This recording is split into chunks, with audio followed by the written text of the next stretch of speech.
Olá, continue conosco e acompanhe a revista eletrônica Hora do Saber, repleta de informações, ilustrações e reportagens para você ficar sempre informado.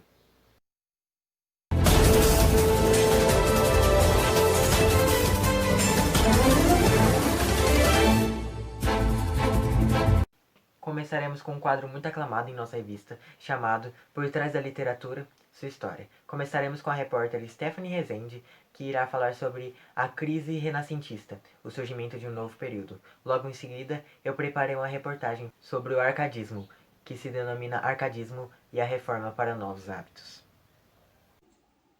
A crise dos valores renascentistas, o surgimento de um novo período. O Barroco, também conhecido como seiscentismo, foi um período no século XVI marcado pela crise dos valores renascentistas, gerando assim uma nova visão no mundo entre as lutas religiosas, dividindo o mundo entre o dualismo, espírito e razão.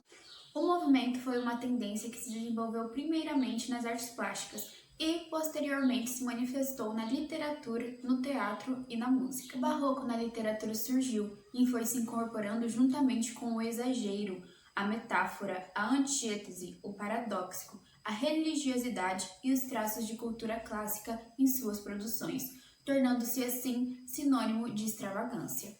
As principais características desse período eram a abundância de contrastes, paradoxos e antíteses, como eu havia dito anteriormente. Também, na literatura, o uso constante de metáforas e metonímias, a riqueza de detalhes, sobretudo nas obras arquitetônicas, o dramatismo, presente principalmente nas esculturas e nas pinturas, além de frequentemente ter um conteúdo pessimista. O feísmo também era muito utilizado, que é o gosto pelo grotesco e pela exibição da miséria humana. Os principais artistas desse movimento eram Antônio Francisco Lisboa, mais conhecido como Aleijadinho, que era escultor, Bento Teixeira, poeta, além de Gregório de Matos, que também era poeta, e Mestre Valentim, que era escultor, arquiteto e entalhador. Um dos nomes mais famosos do barroco brasileiro é o de Antônio Francisco Lisboa, mais acompanhado como Aleijadinho, nascido em 1730 e falecido em 1814. Mestre, escultor, seu trabalho com curvas e a sugestão de movimento às imagens os tornaram um dos mais celebres artistas plásticos desse movimento. Suas obras atualmente, grande parte, se encontram no estado de Minas Gerais, por sua relevância histórica e arquitetônica. Como uma forma de homenagem ao artista, funciona um museu em Ouro Preto.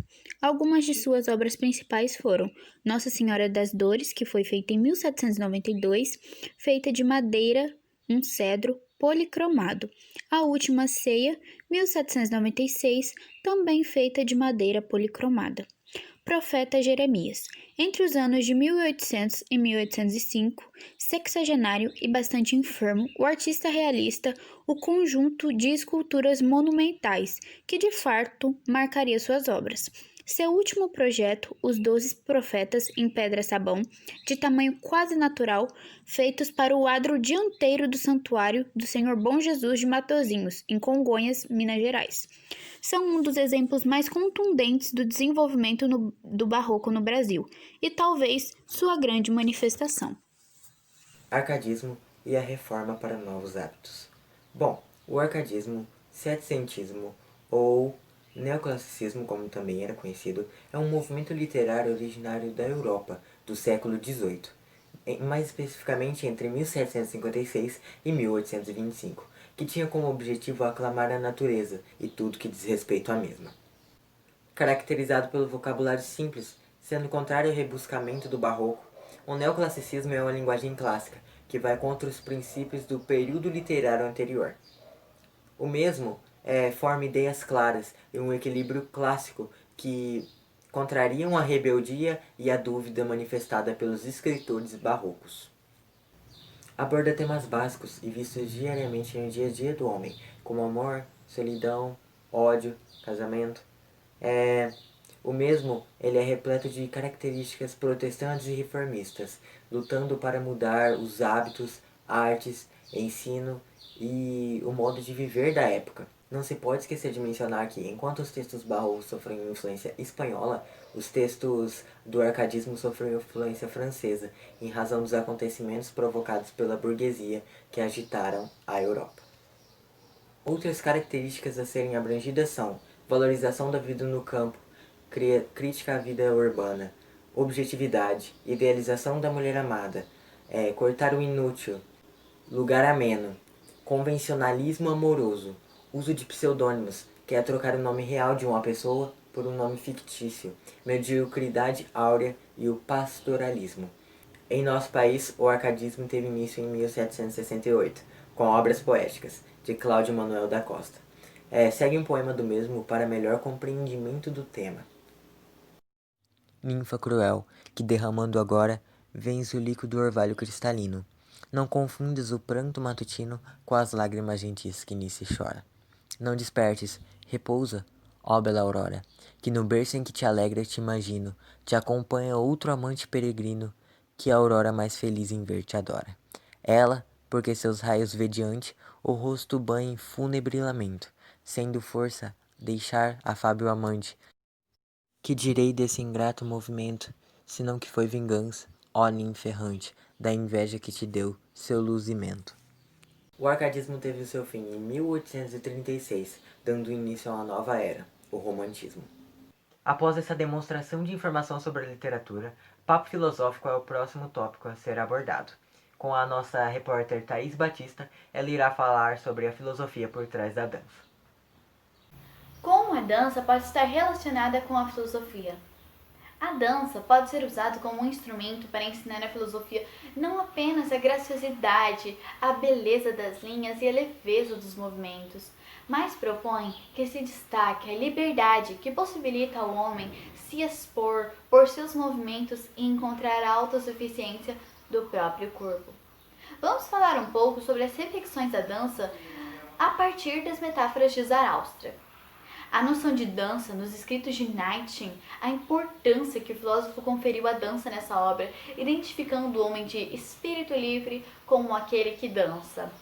Assim, dança e filosofia devem revelar traços comuns, intersecções, formas similares de se situar perante a vida. Agora, com um quadro inédito em nossa revista eletrônica, a Fernanda Correia irá anunciar e dar as primeiras informações sobre esse quadro. Ela irá falar sobre um tópico chamado A Beleza Não É Tudo. Acompanhe-nos e encha-se de informação.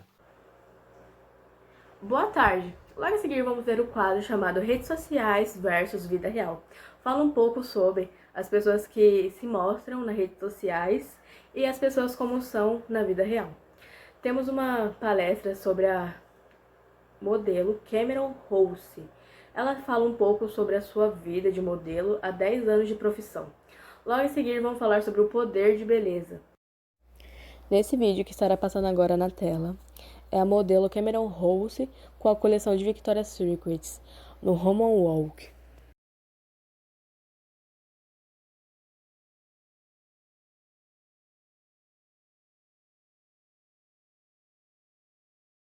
Conforme a fala da modelo Cameron Rose, que dá uma pequena palestra para o canal TED. Tem sua carreira há mais de 10 anos de profissão e ela fala sobre isso, como é ser uma modelo. Ela cita de uma forma que a aparência não é tudo. Colocou para passar algumas imagens suas de quando está montada para tirar fotos de revistas, etc. E depois mostrou algumas fotos delas tiradas distraída. Ambas fotos são tiradas algumas semanas antes, dias antes ou até meses antes dela fazer o trabalho. E ela faz uma comparação entre as fotos. E existe uma diferença muito gritante de uma foto para outra. Para a foto que ela está no estúdio, maquiada, tem cabeleireiro para arrumar seu cabelo da forma que eles querem para a foto ficar bonita e perfeita. E também tem estilista de moda para escolher sua roupa e tem Photoshop. As luzes apontadas para ela e várias outras coisas para fazer realmente a foto ficar perfeita. Já a foto que ela foi tirada distraída mostra ela com uma roupa básica, de pijama, cabelo amarrado e simplesmente também está linda. As pessoas acham que por você trabalhar como modelo, mostrando sua aparência, se expondo, quer dizer que você sempre vai estar montada daquela maneira. E não é bem assim. Cameron fala muito sobre isso no vídeo que ela dá a palestra. Ela fala muito que as pessoas se baseiam que a modelo sempre vai estar daquele jeito e que nunca é Photoshop. Sempre é Photoshop, sempre é cabelo daquela forma bonito para eles fazerem a foto. Sempre estão muito maquiadas e até mesmo bronzeadas. e ela diz que a aparência não é tudo. Cortei um pequeno pedaço do trecho do vídeo de Cameron Rose, que ela dá palestra para o canal TED, para ver como que ela fala e como ela compara suas fotos tiradas no estúdio e compara suas fotos tiradas dias antes. This picture is the very first picture that I ever took, and it's also the very first time that I had worn a bikini. And I didn't even have my period yet. I know we're getting personal, but I was a young girl. This is what I looked like with my grandma just a few months earlier. Here's me on the same day as this shoot. My friend got to come with me. Here's me at a slumber party a few days before I shot French Vogue. Here's me on the soccer team and in V Magazine. And here's me today. And I hope what you're seeing is that these pictures are not pictures of me, they are constructions. And they are constructions by a group of professionals, by hairstylists and makeup artists and photographers and stylists and all of their assistants and pre-production and post-production. And they build this, that's not me. Agora iremos falar sobre uma febre que deu alguns tempos atrás das pessoas comparando fotos do Instagram versus na vida real.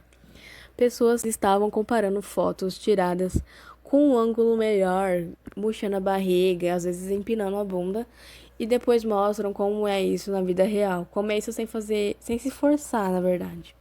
E até alguns homens e cachorros entraram nessa brincadeira. E então, qual seria o poder da imagem de beleza? Seria as pessoas sempre querem mostrar um corpo mais padrão, uma coisa que as pessoas desejam ver. Mas isso não passa de uma estratégia de marketing para algumas lojas. Uma nova novidade de apresentar a nossa revista vem por aí. Com a produção de Camille Schuller, a nossa jornalista, iremos abordar movimentos artísticos, a inovação da arte. Fique com ela para saber mais sobre o conteúdo e analisar a nossa nova forma de informar o telespectador. Um movimento artístico é caracterizado por ideias comuns, data de criação, local, participantes e, em alguns casos, por um manifesto. Assim, eles expressam de um modo ou de outro a perspectividade do homem. Eles foram especialmente importantes na arte moderna, onde cada movimento consecutivo era considerado como vanguardistas. Alguns exemplos seriam o expressionismo, que foi um movimento artístico e cultural de vanguarda surgido na Alemanha no início do século XX. Ele compreende a deformação da realidade para expressar de forma subjetiva a natureza e o ser humano, dando primázia à expressão de sentimentos em relação à simples descrição objetiva da realidade. O fauvismo, ou fauvismo, foi um movimento artístico heterogêneo associado à pintura e teve sua origem na França no início do século XX. A principal característica desse movimento foi a utilização da cor pura, sem misturas, de modo a delimitar, dar volume, relevo e perspectiva às obras. O cubismo é um movimento artístico que surgiu no século XX e a sua principal característica é a observação da realidade sobre diferentes perspectivas, envolvendo a geometrização das formas e a ruptura com a representação verossímil dos objetos. A arte abstrata, ou abstracionismo, é geralmente entendido como uma forma de arte, especialmente nas artes visuais, que não representa objetos próprios da nossa realidade concreta exterior. Ao invés disso, usa as relações formais entre cores, linhas e superfícies para compor a realidade da obra de uma maneira não representacional. O futurismo, que se caracterizou principalmente pelo rompimento com a arte e a cultura do passado, celebrando o processo e a tecnologia moderna, a vida urbana, a velocidade e a energia, ao ponto de, aos mais extremos, exaltarem as armas e a violência. O dadaísmo foi um movimento artístico formado no ano de 1916, que negava toda a cultura, defendia o absurdo, a incoerência, a desordem, o caos. Foi considerado o movimento propulsor das ideias surrealistas. Finalizando com o surrealismo, que foi um movimento artístico que teve início nas primeiras décadas do século XX. Consiste em uma corrente artística conotativa, irracional e subconsciente, surgindo todas as vezes que a imaginação se manifesta livremente, sem o limite imposto pelo espírito crítico. Essas foram algumas inovações surgidas pela arte. Com esse desfecho, acaba-se agora o programa A Hora do Saber. Tenha um ótimo resto de semana e obrigado pela audiência.